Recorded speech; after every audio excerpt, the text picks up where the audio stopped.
మల్లీశ్వర వచ్చేసింది ధూమ్ ధామ్ ముచ్చట్లు తీసుకొని.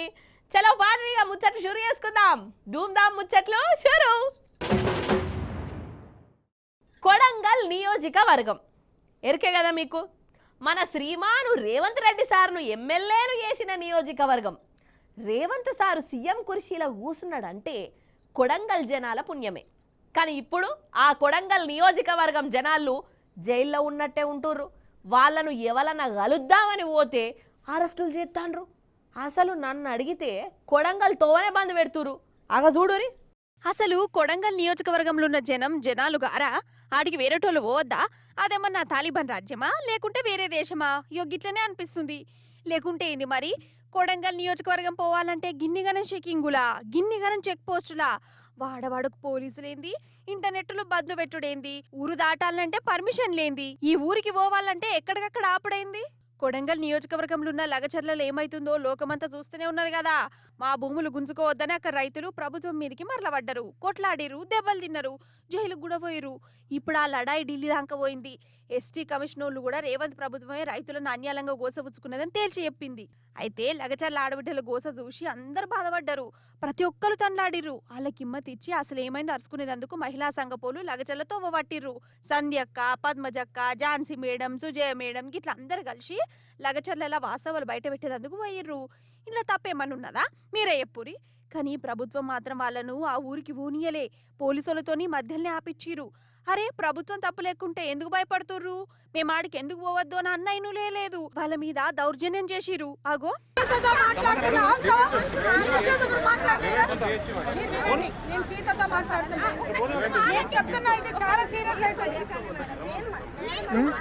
భూములు ఇవ్వమని చెప్తాం మేము. మీకేం తెలుసు? మమ్మల్ని ఎందుకు వస్తున్నారు? మేము ఫార్మసిటీ స్టడీ చేయడానికి వెళ్తున్నాం. ప్రభాకు ఆ ఊర్లో నుంచి మహిళలు ఫోన్ చేశారు. చూపినా మెసేజ్? ఆ మెసేజ్ మేము పెట్టనా? మేము మెసేజ్ పెట్టనా? పులిచెర్ల తండ, ఆర్బీ తండ మాట్లాడద్దండి.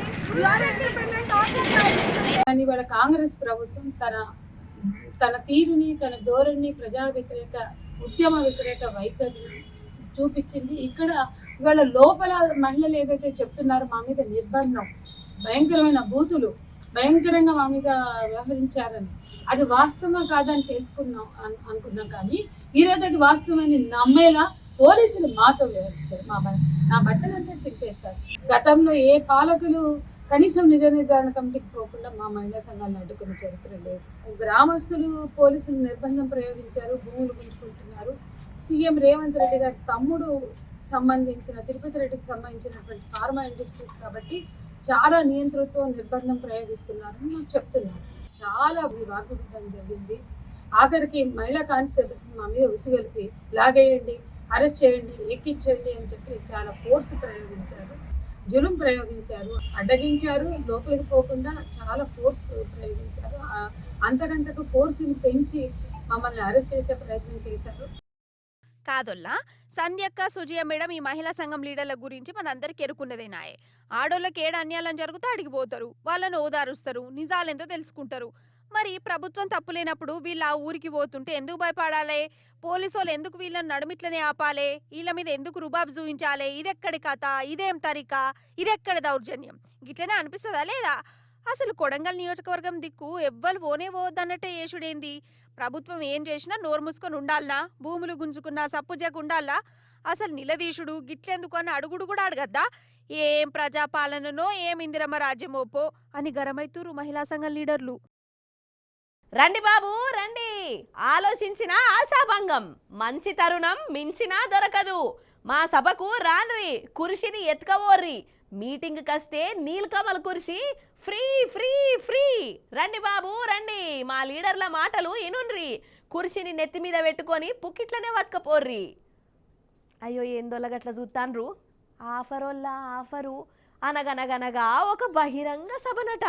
ఆ బహిరంగ సభను జనాలు దేక్తలేరట. అందుకే జనాలను సభకు రప్పించుకునేందుకు కొత్త ఉపాయం కట్టిరు లీడర్లు. చూసి తరించుర్రి మీరు కూడా. రాజకీయం పార్టీలు బహిరంగ సభలు పెడితే ఆడికి జనాలు అత్తనే ఒక సందం. కుర్చీలు ఎన్నిగనం రెండుతే ఆ సభ అంత సక్సెస్ అయినట్టు. అంతగానం సంబరపడ్డారు కదా. అందుకే కొన్ని పార్టీలు జనాలను మీటింగులకు రప్పించుకునేందుకు ఒకతాన్లాడుతుంటాయా?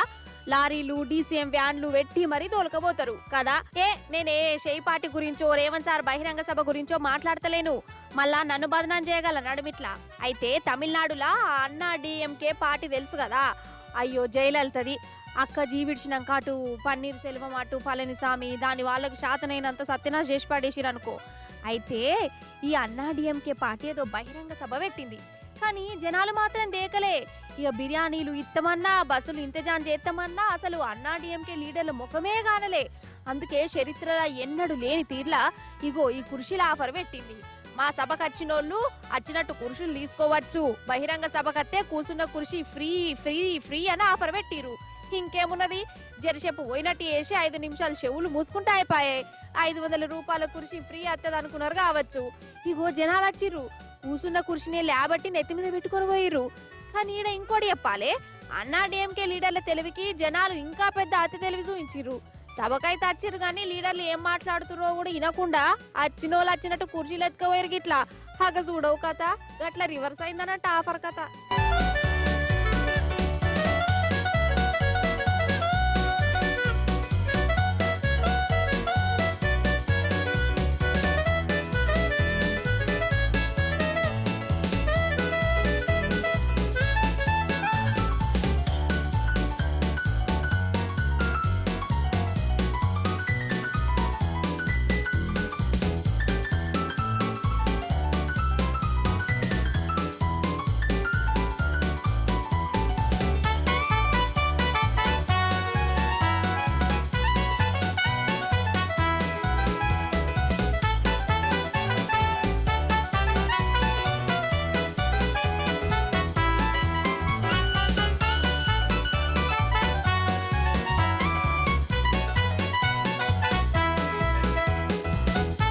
ఢిల్లీలా ఎవరన్నా కరోడ్పతులో లేకుంటే 100 కోట్ల అధిపతులో ఉన్నరే అనుకో, వాళ్ళు మన ముందు వేస్ట్ అంటే వేస్ట్ అన్నట్టేనోళ్ళ.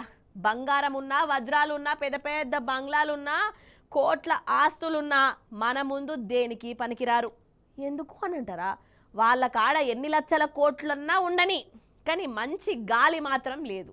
పానాలు తీసే గలీజ్ గాలి వాళ్ళను గాయి ఎత్తాంది. లక్షల కోట్ల రూపాయలు కూడా ఢిల్లీ గాలి ముందు అక్కడికి రాని చిత్తు కాయిదాల లెక్కనే మారిపోతున్నాయి. అందుకే వాళ్ళకంటే మనమే గొప్పోళ్ళము అని అంటున్నా. మన కాడ ఇంకా మంచి గాలే ఉన్నది కదా. పాండ్రి మరి ఇక ఢిల్లీని అట్లా దూరంకి వెళ్ళి చూసేసి వద్దాము. ఇప్పుడు ఆడ పరిస్థితి ఎట్లున్నదో ఏమో, నడూరి.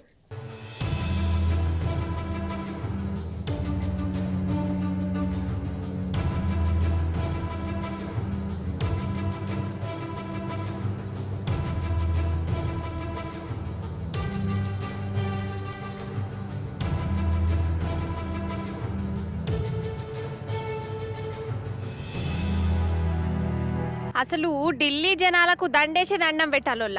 వాళ్ళని ఎంత మొక్కినా తక్కువనే, వాళ్ళ గుండె గొప్పది. వాళ్ళ దొబ్బ గదేలోలా ఊపిరితిత్తులు చాలా చాలా గట్టి. లేకుంటే ఏంది మరి, ఆడ గాలి ఉత్తగలేదు, గలీజ్ అయిపోయింది. పొగ మంచు లెక్కనే ఖరాబైన గాలి ఢిల్లీ అంతటా గిట్ల తిరుగుతుంది.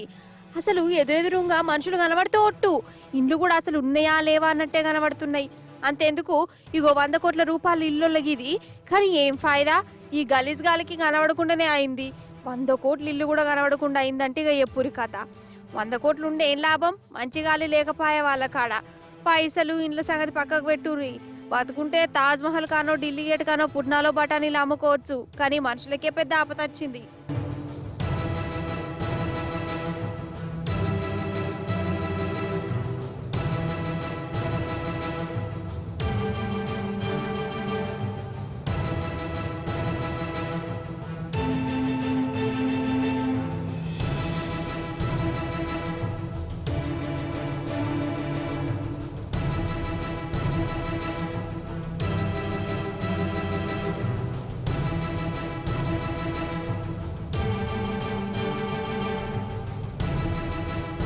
ఢిల్లీ గాలి కథేందని లెక్క తీస్తే 500 పాయింట్లు దాటిందట. 500 సూయించుడుతోనే ఒక్కొక్కలకు గుండె పూట వచ్చినంత పనైంది. ఊపిరితిత్తులు కార్యాలు జ్వరం వేసినట్టు కూడా అనిపించినాయట. ఎందుకంటే 500 అంటే మనుషులు సత్తరన్నట్టే, లెక్కకైతే 350 పాయింట్లు అత్తనే డేంజర్ కాలన్నట్టు. మాస్కులు లేనిది బయటికి వెళ్ళొద్దన్నట్టు. ఇక 400 దాటిందంటే బయటికి వెళ్ళిన వాళ్ళు దవాఖానలలో పడతారు. అసోంటిది 500 పాయింట్లు అంటే ఇక ఆఖరి కార్యానికి రెడీగా ఉండాలని సిగ్నల్ ఇస్తుంది అన్నట్టు ఈ గాలి. రికాల్ లేకుండా ఢిల్లీలో సావుడప్పులు మోగుతున్నాయి అన్నట్టు. అయినా కానీ ఢిల్లీ జలాలు కొలువులు చేసుకుంటా ప్రయాణాలు కడుతున్నంటే ఇక నేనేం చెప్ప వాళ్ళ గురించి.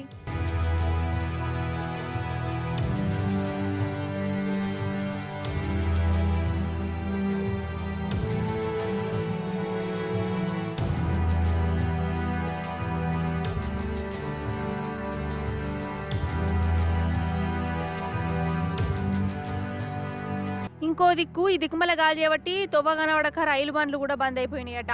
విమానాలను క్యాన్సిల్ చేసి పడేసిరు. 15-20 విమానాల తొవ్వ మార్చిరు. ఇక స్కూల్ కూడా బంద్ పెట్టిరు. కరోనా కాలంలో కదా ఉన్నట్టు ఇప్పుడు ఢిల్లీలో అన్ని ఆన్లైన్ క్లాసులే నడుస్తున్నాయట. మరి ఢిల్లీలో గాలి గింతగానం ఎందుకు ఖరాబ్ అయిందంటే ఏం చెప్తాం, ఆడ జనాలు ఎక్కువ జాగ తక్కువ, ప్రతి ఒక్కరు కార్లు బండ్లేనాయే. ఆడ కంపెనీలు కూడా ఉన్నాయి. ఆ ఫ్యాక్టరీల నుంచి దిగుమల పొగ కూడా ఢిల్లీని చుట్టుముడుతుంది. ఢిల్లీని ముంచేదందుకు ఇవి జాలతలేవని ఢిల్లీ చుట్టుముట్టిన రాష్ట్రాలు చేపట్టి కూడా గాలి ఖరాబైందట. ఇక ఢిల్లీకి ఆనుకొని ఉన్న పంజాబ్ హర్యానా రాష్ట్రాలలో రైతులు ఖరాబైన పంటను కాలబెడుతుర్రు. ఇక ఆ పొగంతా ఢిల్లీ దిక్కచ్చి అక్కడి గాలిని ఇంకా గలీజ్ చేసి పడేసింది. ఇగో అడగ అట్లున్నది. అసలు ఇప్పుడు ఢిల్లీకి క్షేమంగా పోయిన వాళ్ళు మళ్ళీ వాపస్ వచ్చేటప్పుడు ఆరోగ్యంగా అచ్చుడు కల్లా.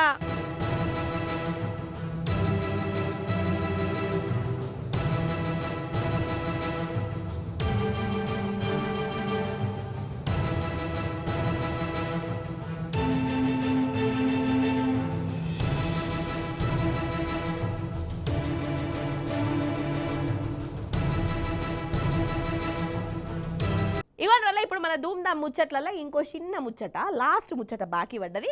జర లేట్ చేయకుండా గదేందో చూసేస్తే ఓ చిత్తం అవుతుంది. చూడుర్రి. గిదే ఆఖరి ముచ్చట. పెద్ద ఓడ కనబడుతున్నది కదా, అరేబియా సముద్రంలా మనోళ్లకును పాకిస్తాన్ ఓళ్లకు తగ్గ ఫోర్ నడిచింది. ఏందయ్యా అనంటే అరేబియా సముద్రంలా చేపలు పడుతున్న మనోళ్లను ఈ పాకిస్తాన్ ఆఫీసర్లు దొరకబట్టి కట్టేసి ఓడలో పట్టుకపోతాండ్రు. ఇక అంతల్నే మన కోస్ట్ గార్డ్ వాళ్ళు రంగంలో దిగిర్రు. ఇక ఆ ఓడను గెదుముకుంటా పోయిర్రు. పాకిస్తాన్ ఆఫీసర్లను మొసమర్రకుండా వేసి ఇగో మనోళ్ళ నిడిపించిర్రు. వీళ్ళే వాళ్ళు మరి చప్పట్లు కొట్టుర్రి, మనం ఇంట్రోళ్ళే కాదోళ్ళు. ఇగో ఈ కోస్ట్ గార్డ్ వాళ్ళు కూడా తోపులేపో. ఇవన్నట్టల్లా ఇయాలటి ముచ్చట్లు. మళ్ళీ రేపు వస్తుంది కదా మీ మల్లీశ్వరి, అప్పుడు వచ్చేటప్పుడు ఇంకిన్ని ముచ్చట్లతోని కలుస్తుంది. అప్పటిదాకా మీరైతే చూస్తూనే ఉండు టీ న్యూస్. నేనుంటా మరి. నమస్తే, టాటా.